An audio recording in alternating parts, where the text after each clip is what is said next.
Gita Satsang 22, Bhagavad Gita, chapter 1, text 36. What is sin?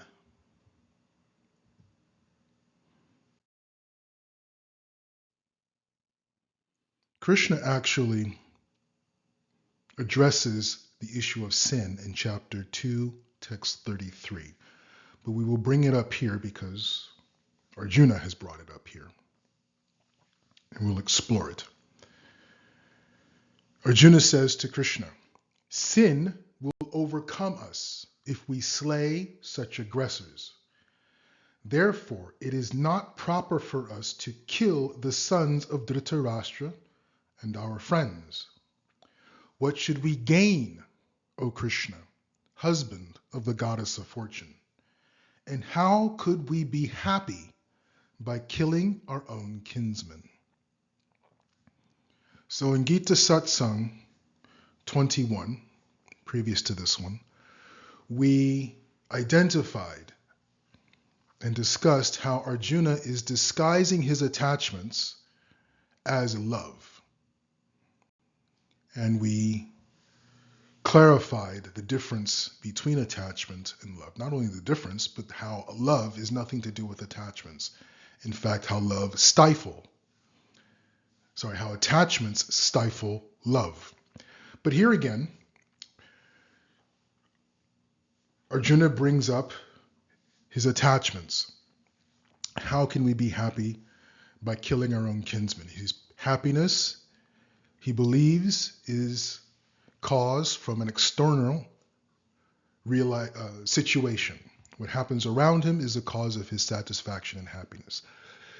These are attachments. Attachments are erroneous beliefs. But let's talk about the issue of sin, because that's what Arjuna is bringing up here. He says sin will overcome us. The Sanskrit word for sin is papa. Excuse me. So he's saying it is sinful to engage in this battle. We'll be overcome by sin, even though they are wrong, even though they are aggressors. Still, we will be overcome with sin if we slay them. So what is sin? What is pop?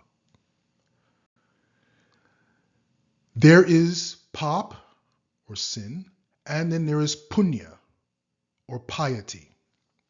Pop, punya. Piety and sin. Sinful actions are any actions which move the living entity or arrest the living entity's progress towards moksha or freedom. That is sin. Anything that gets in the way of the living entities or our progress to moksha, those activities, the consequences of such activities are called pop or sin because they inhibit our progress towards moksha or freedom. On the other hand, punya. What is punya?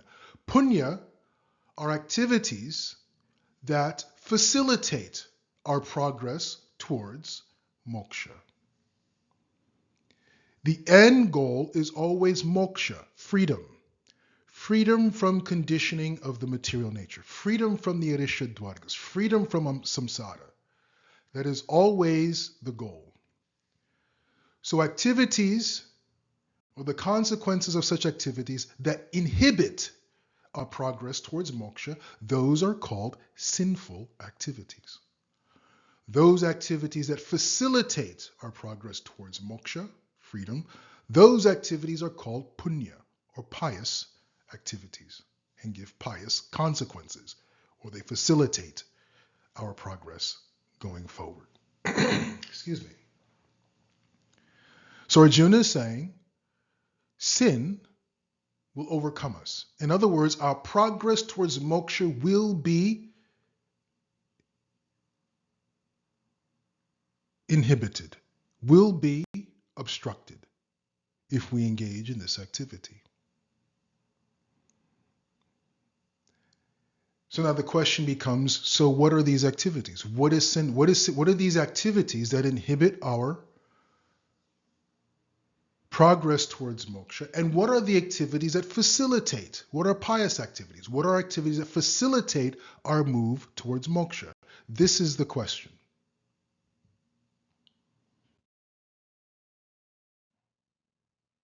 As mentioned, Krishna answers the question in chapter 2, text 33. But let's address it here.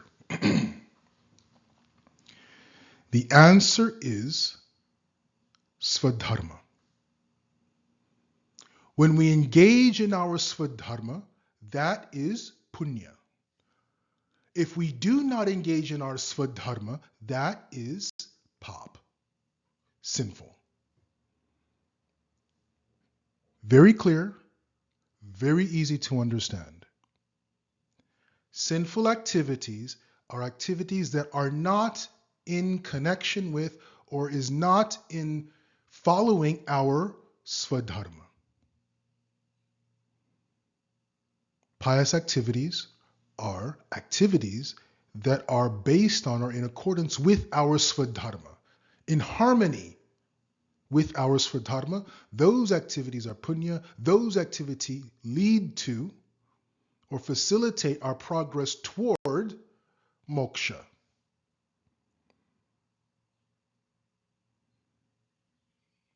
Well, now I've simply answered one question with another. And by the way, I've been advised to mention questions you may have on these videos. Please put the questions in the comments section. I do read the comments. Put your question in the comments section and I will address them in future videos. And I will indicate where I have addressed those. I may use an entire video to answer your question. So if you have questions, please put them in the comments section. Or of course, join us if you're in Massachusetts on one of our satsangs. What is Svadharma? Now we have to address. So before we go into Svadharma, let's clarify, make sure we have a clear understanding of moksha. Moksha means freedom. Freedom from the conditioning, freedom from the control of the arishadvargas, lust, anger, greed, and so on. Freedom from conditioning of material nature. Freedom from samsara, freedom from being bound into immaterial nature, materialized birth after birth. This is moksha. In order for us to achieve moksha, we must be free of all kinds of karmic baggage. If we have or if we retain karmic baggage, then we no longer or we cannot experience moksha, freedom. So our karmic baggage must be reduced to zero. Our karmic account, let's use that term for the sake of this presentation. So we get a material body in this world. The material body we have, along with the mind and intelligence, so the physical material body, as well as the subtle material body, which is mind, intelligence, and ego. These two bodies, which encase the spirit soul, are designed specifically to expend very specific types of karma.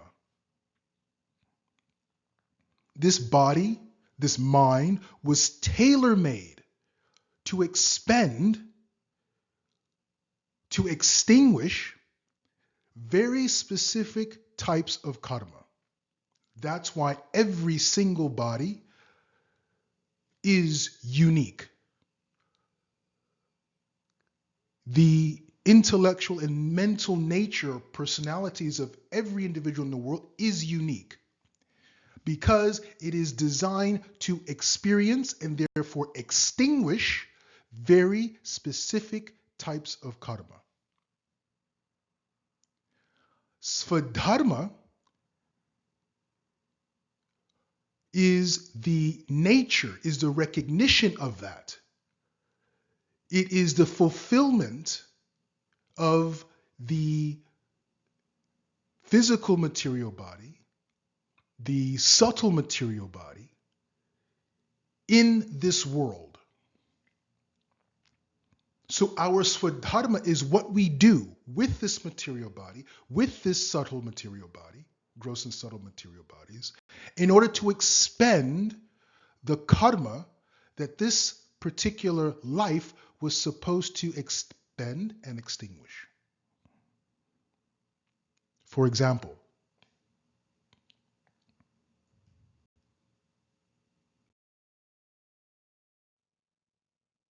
we came into this world, we received this particular body and mind and intelligence to expend and extinguish 100 units of particular type of karma that we have amassed in our existence.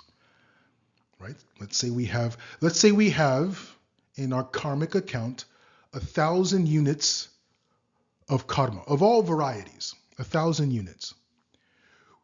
We were placed in this particular body, born in a particular family, in a particular country, with a particular set of senses, with a particular type of mind and intelligence, to expend 100 units, very specific units, from our karmic bank balance. Right? So 100 units, specific units of karma, were gathered together, if you will, or this body was gathered together, was put together by Prakriti to expend 100 very specific units of our overall karma. So now we have this body, born in this particular family, born in this particular community, born in this particular, whatever it may be, unique set of mind and senses.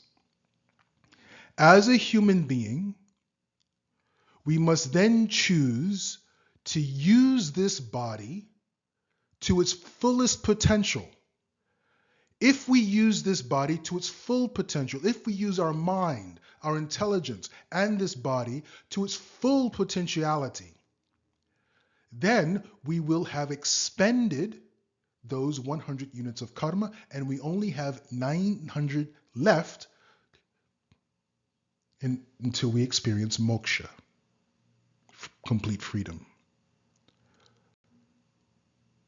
But now here is the rub. Animals also, the lion has a particular lion body, is suited for expending 20 units of a particular type of karma. So the living entity is put in a lion body to expend those 20 units of karma. Now, and here is the rub, the animal species, birds, insects, trees, and so on, they have no choice. They're put in the body, and by Prakriti, by instinct, by Mother Nature, call it what you will, Prakriti is a Sanskrit term, material nature is forced upon them, and the living entity in the body of a lion has no choice whether or not they want to act like a lion or act like a duck. It is forced to act according to the Svadharma of a lion. It cannot choose otherwise.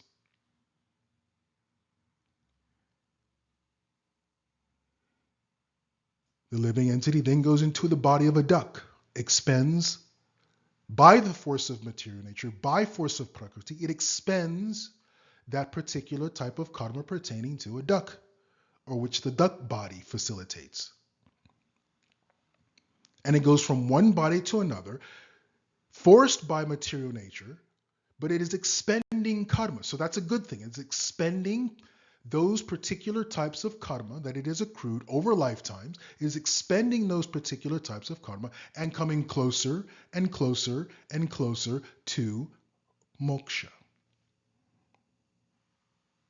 When there is few, or rather less, the amount of karma is We're almost there. We're essentially on the doorstep of moksha. But there is still some karma to be expended. That is when we get a human birth. The human birth is highly evolved in the karmic sense. Highly evolved. The fact that we have attained human birth means we have expended so much karma in our previous animal lives, insect lives, plant lives. We've expended 99% of the karmic baggage we had. And now we're right there. There's a little more karma to expend. We're given the human body, in a particular type of human body, in a particular family, nation, community, with a particular set of mind, a particular physical body, a particular type of intelligence, to expend this last bit of karmic baggage.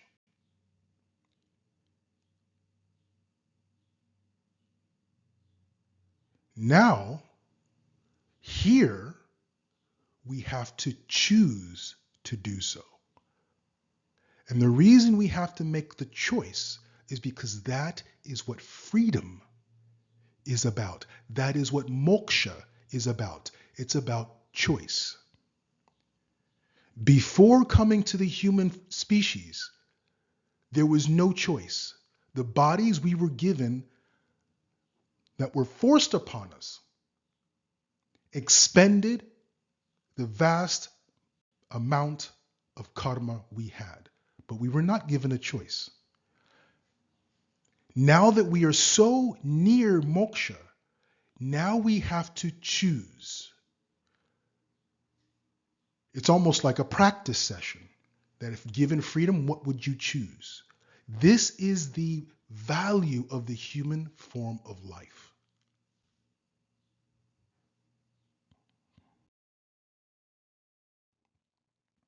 We are at the doorstep. We're at the cusp of moksha, at the cusp of freedom. We still have karma to expend, but we're almost there. But now we have to choose to expend that karma. In other words, we have to choose to act according to our Svadharma, our intrinsic nature. Our Svadharma comprises of three things. The first is our physical, material proclivities and nature. We look at our 5 knowledge acquiring senses, eyes, ears, nose, and so on. What is the nature? What is the proclivity? What is the tendency of these senses? What do I like to see, hear, touch, taste, and smell? That is part of our Svadharma. The 5 working senses. What is my physical body, digestive system, reproduction system, arms, legs? What is my physical body built to do, to withstand? What are the physical talents of my body? That is part of our Svadharma. So that's on the physical nature. Then there's the subtle, mind and intelligence. What type of intelligence do I have? We're not talking about IQ points. This is well beyond, that's a factor for sure. But this is more than just IQ points. This is about what is the nature of our mind. What makes us smile? What makes us angry? We're talking about our emotional mental aspect, our emotional mental makeup and personality. What makes us angry? What makes us sad? What makes us emotionally empathetic? What inspires us? That's part of our Svadharma. And then the third part is our spiritual nature. The spiritual nature is the capacity to serve others. How and in what way do I like to serve others? When we take and we are aware of these 3 components of our being, that is our Svadharma. That is how we should act. That is how we should live. When all those 3 in harmony, then we are situated in our Svadharma. We live our life in accordance with that harmony. That is Svadharma. And then choosing that, we move towards moksha. Because in engaging and taking into consideration our Svadharma, we are using our body, we are using this human body to expend the karma this body was designed, specifically designed to expend. It is Svadharma that does this. When we live in harmony of our Svadharma, we are using our body, our human body, in the way it was designed to be used to expend the last vestiges of karma. And then we experience freedom. But we must choose this. So sin, pop, is when we choose to live in a way contrary or other than our Svadharma. That is sin. Because when we choose a life, an existence that is not in harmony with our Svadharma, then rather than expending karma, we are accumulating it.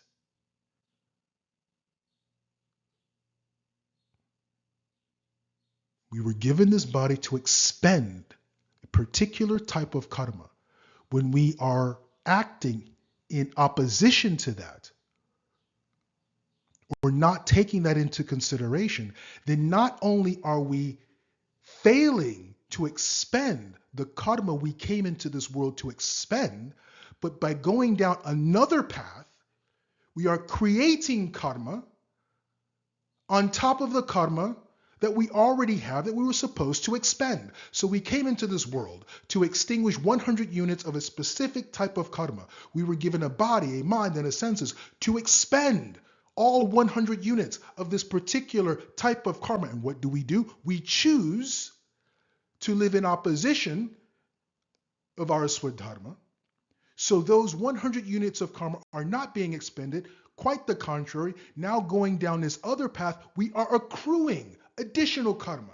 So we leave this life not with a zero bank account and experiencing moksha. We leave this world with 250 units of karma, added units of karma, because we've not expended the units of karma we came into this world to expend, and we've added an additional 150 units of karma by going down a different path. Going down that path that is contrary to, that is different from our Svadharma, that is pop. That is sinful. Engaging in our Svadharma and expending the karma we came into this world to expend, that is punya. That is piety, because it leads us towards Svadharma, leads us towards moksha, freedom. Hari Hari.